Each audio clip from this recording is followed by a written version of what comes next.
আগের দিন ছিল আমার সকাল সকাল পড়া।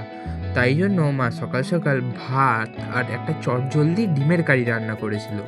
মা বলল প্রায় 30 মিনিটের মধ্যেই এই ডিমের কারিটা রান্না হয়ে গেছে।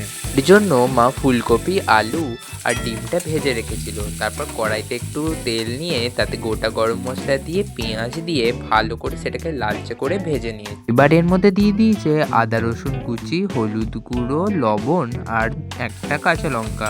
তারপর ভালো করে মশলাটাকে মা নিয়ে কষিয়ে নিয়েছে। এবার এর মধ্যে দিয়ে দিয়েছিল টমেটো পিউরে দিয়ে আরেক কিছুক্ষণ কষিয়ে নিয়ে এর মধ্যে আগে থেকে ভেজে রাখা ফুলকপি, আলুগুলো দিয়ে দেবো। ডিমটা এখন দেবো না। এবার এটাকে আরও কিছুক্ষণ ভালোভাবে কষিয়ে নিতে হবে। তারপর এর মধ্যে দিয়ে দেবো পরিমাণ মতো জল, যাতে একটু ঝোল হয়। এবার এটাকে ঢাকা দিয়ে ভালো করে ফুটতে দিতে হবে।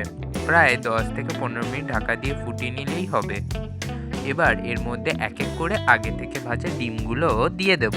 আপনারা যদি চ্যানেলে নতুন হয়ে থাকেন অবশ্যই চ্যানেলটাকে সাবস্ক্রাইব করে নেবেন। এবার ভালো করে এই ডিম আলুর ঝোলটাকে ফোটাতে হবে।